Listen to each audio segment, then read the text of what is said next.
Great news. We got our public release clearance. Just barely got it. But we do have clearance to release this episode to the public. Which, of course, means we are officially authorized to talk about things that absolutely happen and nobody wants to admit. They told us the contract was awarded, which sounded so exciting. Turns out, what they meant was, it will be awarded. Eventually, once funding shows up, and the email, it was very competent.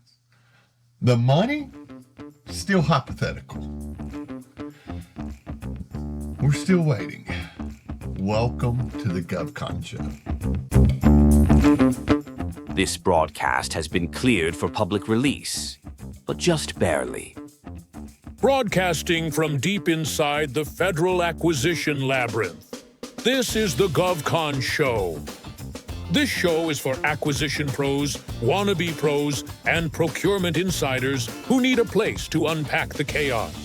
We speak fluent contracting and sarcasm. No clearance required.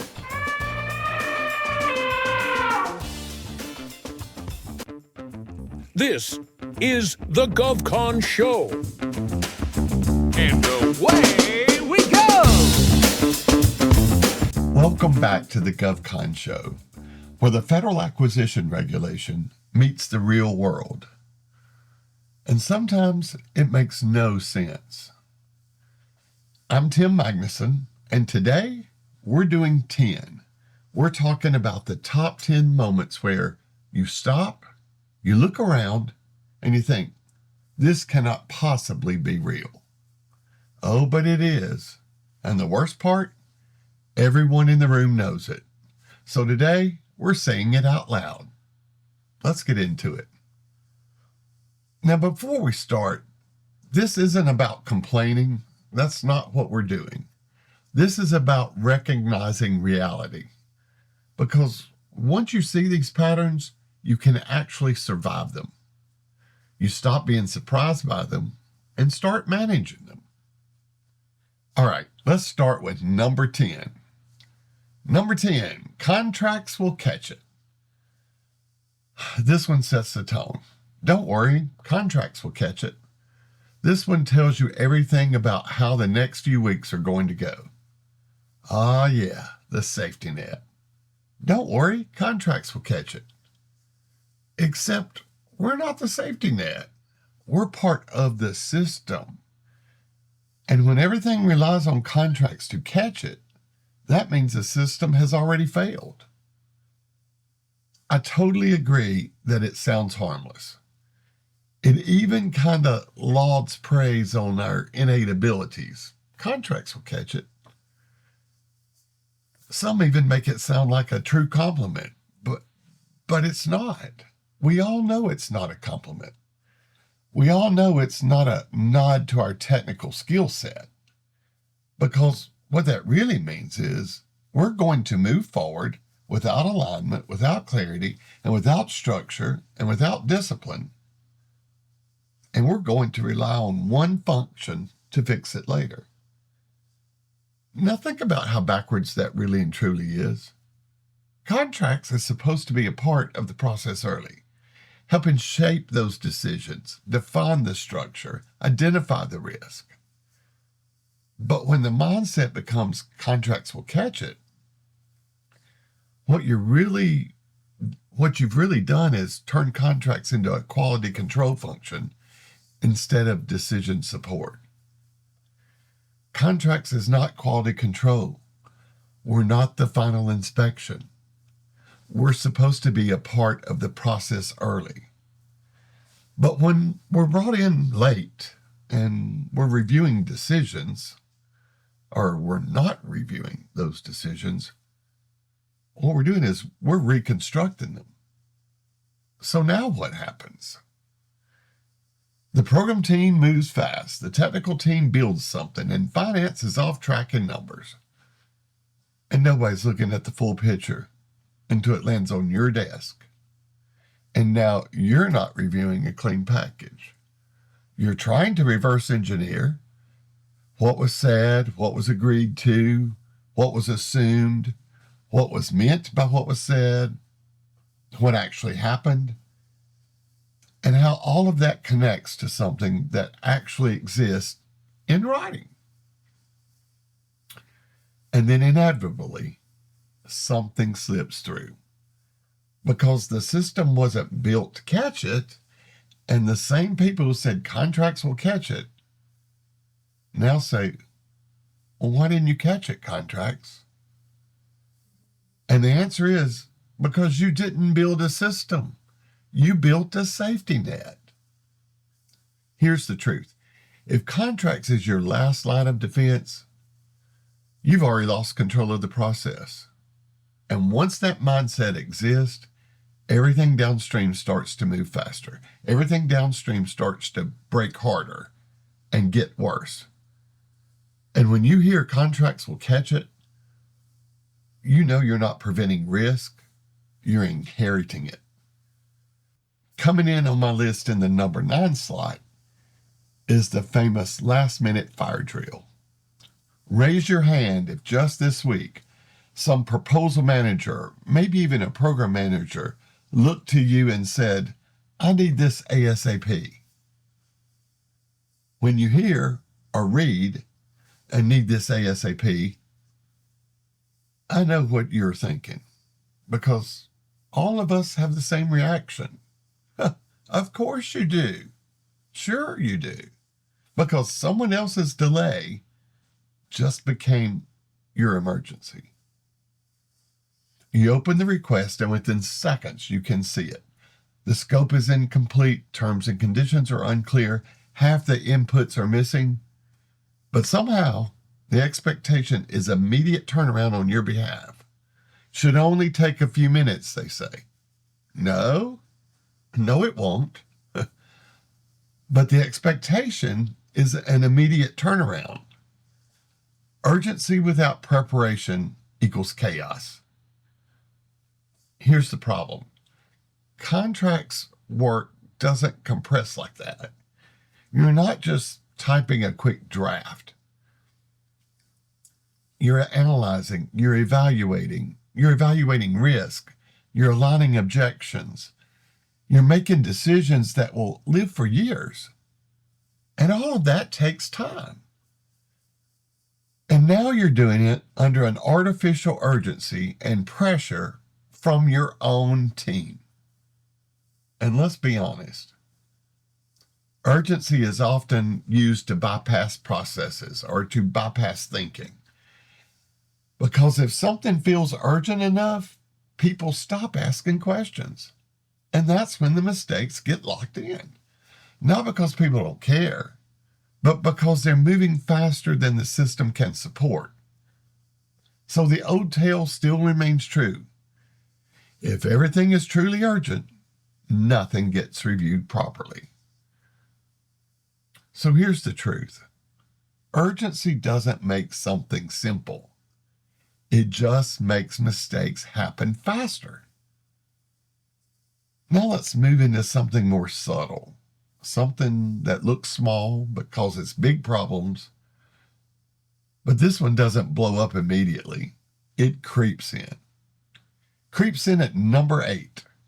Treating all contracts the same. You've got a government contract.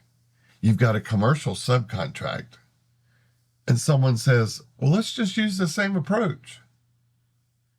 No, they're not the same environment. Different game, different rules, different consequences. With government contracting, it's much more structured. It's highly regulated. And government contracting is very much so document driven, right? And when we look in the commercial world at commercial contracting, every aspect of the agreement is negotiated. Rules are set by the willingness of the parties, their willingness to agree. The agreements are typically flexible and routinely leverage based, right? And when you treat them the same as a government contract, you create problems. I've seen people apply full FAR logic to a commercial deal and completely stall it. I've also seen people treat government requirements like a handshake agreement and create massive exposures because they didn't recognize that they were in a different ballgame. Same document structure, completely different expectations. And when you mix them up, you either overcomplicate the simple things or underprotect the critical ones. Here's the truth about this one. Same document, different ballgame. Next on my list, something we've all seen. I'm sure you all know this one. Number 7, the meeting after the meeting. Here's how it goes. The official meeting ends. Everyone agrees. All functional elements are aligned. Decisions are made. Everybody feels good. Then it comes, the real conversation. Side chats, Teams meetings, quick follow-up, private text messages. Hey, quick thought. Now you're reopening discussions without the room, without the context, and without the people who made the calls. Alignment dies in side conversations, and so now contracts gets pulled back in. Hey, can we tweak this? Tweak what? We already decided this. But now we're reconstructing decisions based on partial conversations. And this is where the alignment breaks down, because decisions should happen in the room for all ears, not after it, not in fragments, not through side channels. And here's the truth about this one. If the real decisions happen after the meeting, then the meeting was pointless. Okay, moving up on the list to number 6. This one never feels like a problem until it is. Number 6, documentation doesn't exist.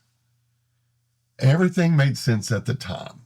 The team discussed it. The decision was logical. Everyone agreed. But nobody wrote it down. Fast forward 6 months or maybe a year. New people, new questions. Why did we do this? Well, at the time, that is not documentation. That's a guess. That's what you think you remember. So now you have to either choose a route, right? You have to rely on memory. And memory is not evidence, because audits don't care what you remember. They care about what you can prove. And if you can't prove it, you're exposed. And if the decision wasn't right, that's not documentation either. That's a guess. The truth about this one, if it's not written down, it didn't happen. Now we're at the midpoint and things are getting worse. Worse or more common? I don't know. I guess it depends on how you look at it. Not sure, but either way, number 5 on my list. Number 5, the quick agreement. Myth, total myth, all right? We need to talk about this one. Can you just put together something quick? That sentence, that idea should immediately make every contracts professional uncomfortable. Because there's no such thing as a quick agreement. There are only 2 types of agreements, thorough and rushed. And one of those is going to come back later. Here's how this always shows up. You get a message. Hey, can you take a look at this real quick? Now, notice the wording. Not, can you help me structure this? Not, can you help me walk through these requirements? Oh no, It's, hey, take a look. Which means something already exists, something's already been started, and now we're hoping you can bless it. So you open it, and within 30 seconds you already know, this is not ready. You can immediately see that the scope's unclear, The SOW reads like meeting notes, and half the assumptions aren't written down. And my personal favorite is you can tell multiple people have touched it. None of them are in alignment. One section says one thing, another section says something else that's completely different to the first section. And then when you ask, okay, what exactly are we trying to do here? And the answer you get is, well, in general terms, no. No way. There is no generally in a contract. Now here comes the pressure. Can we get this out today? Oh, of course we can. We can also build a house in a day if you don't care whether it stands up tomorrow or not. Because that's what this is. You're being asked to take unclear scope, incomplete thinking, misaligned expectations, and turn it into something completely legally binding. In minutes, or maybe hours. If you're lucky, hours. That's not speed. That is not agile contracting. Yeah, I love it when the program office thinks that the speed that something gets done is an indicator of how agile contracting really is. But that's another episode as well. What this situation we're now facing is not about speed. It's about risk compression. It's a risk compression situation. And then someone says it. Well, can't you just use a template? Templates, the universal solution to not thinking. Let me explain something about templates.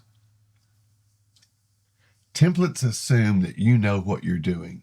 You've defined the scope. You've aligned the expectation. Templates don't create structure. They reflect it.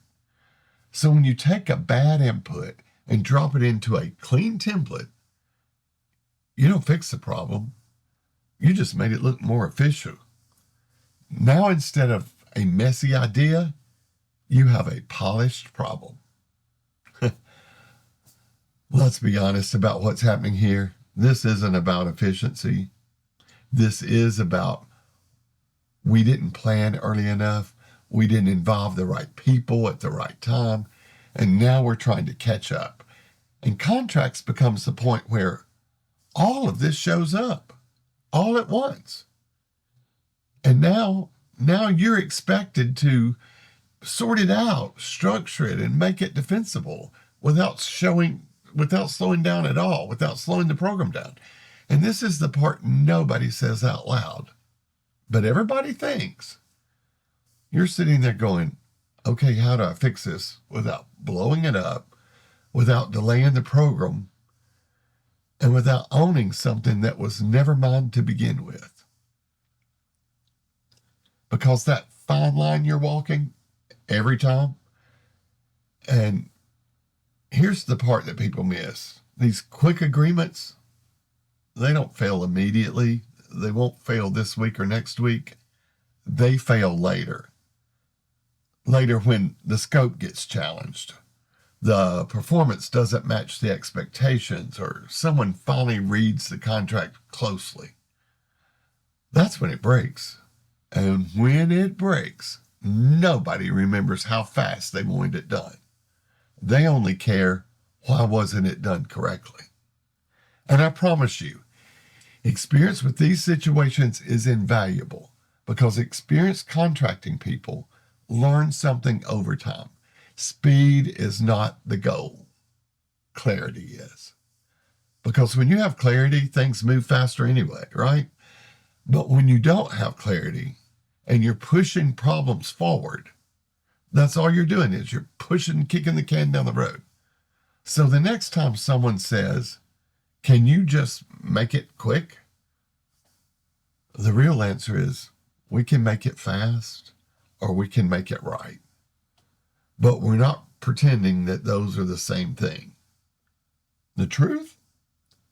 There's no such thing as a quick agreement. It's a total myth. Only incomplete ones that someone else gets to deal with later. All right, let's move up into the heavy hitter zone. Number 4, Number 4 on my list is another one that doesn't hit you immediately. It creeps in slowly. Number 4 is retroactive scope expansion. Everything's going fine. You're performing exactly what the contract says. Work is moving. There's no issues. And then someone says it. Well, we always assumed this was included. No, you didn't. Because if you did, it would be in the contract.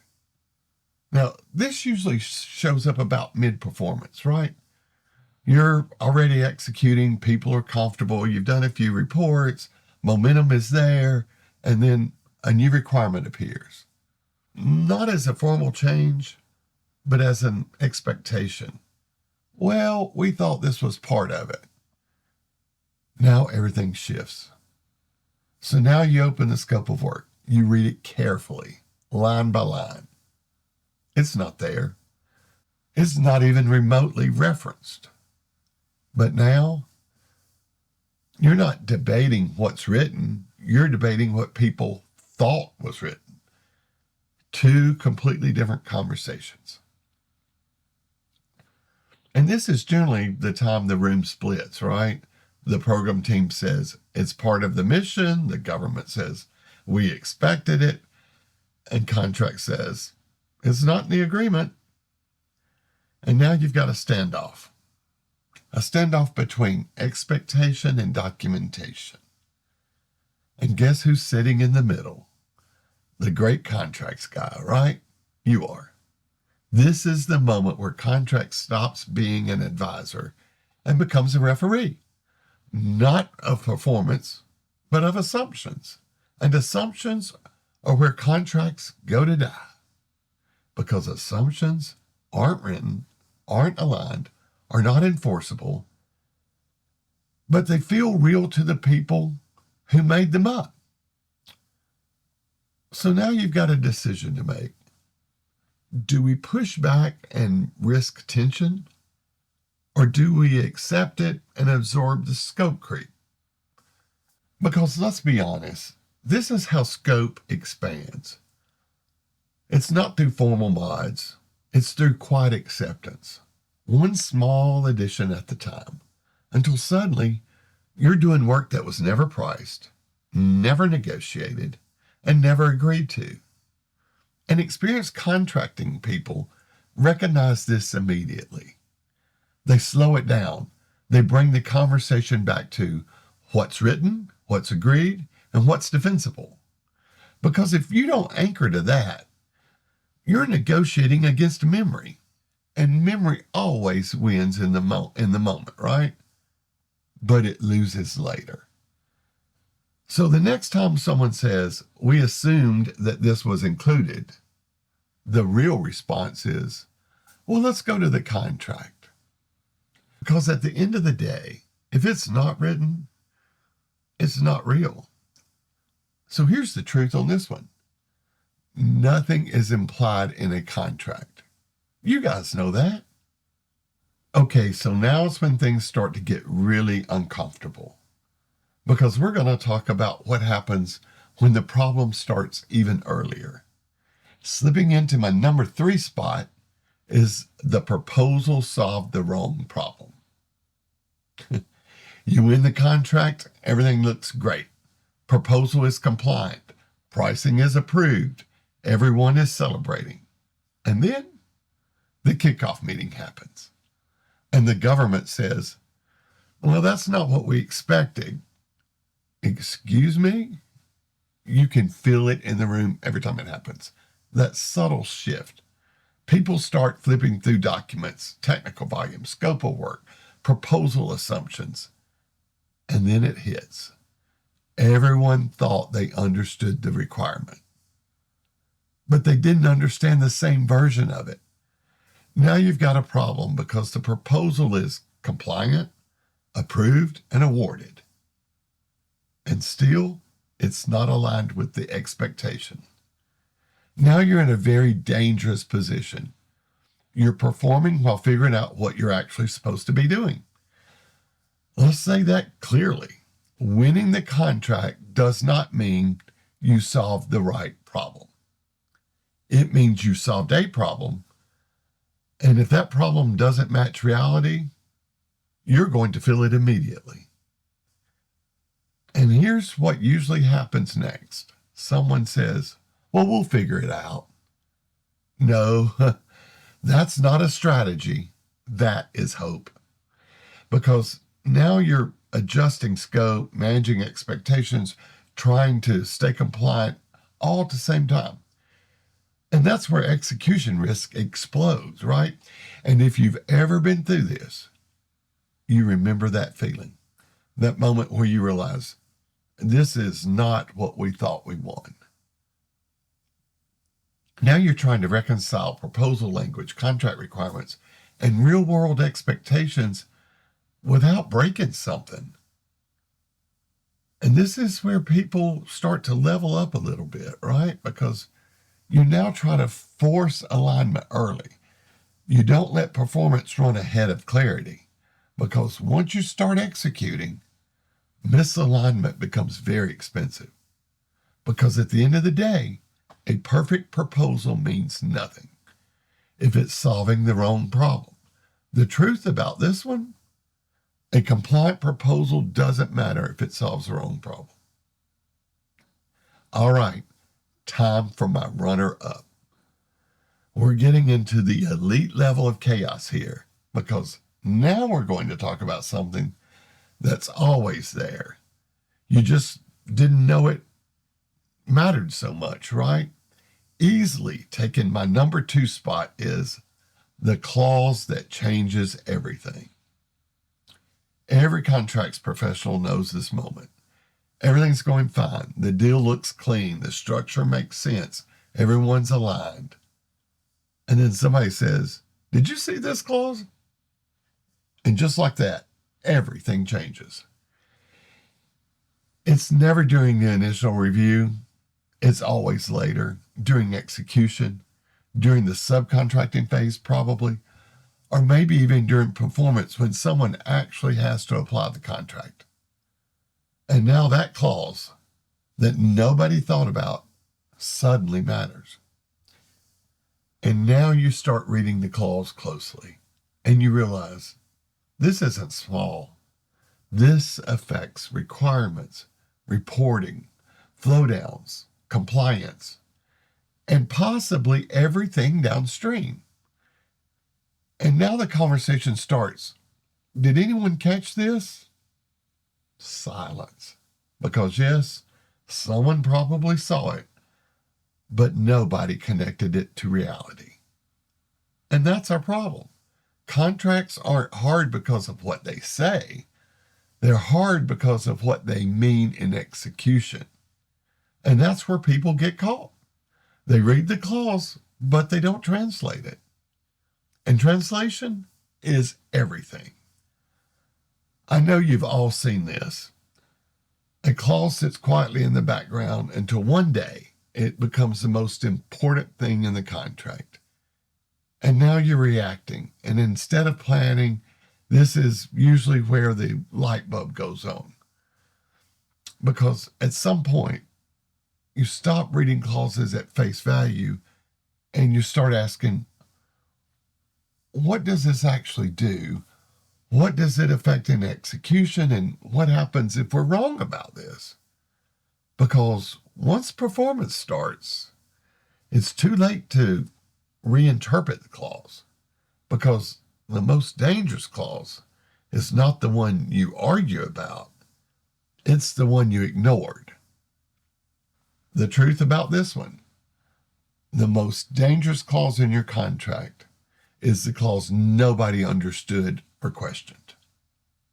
And now, my number 1, taking my number 1 spot for the greatest bullshit moment in government contracting is the most dangerous sentence in government contracting.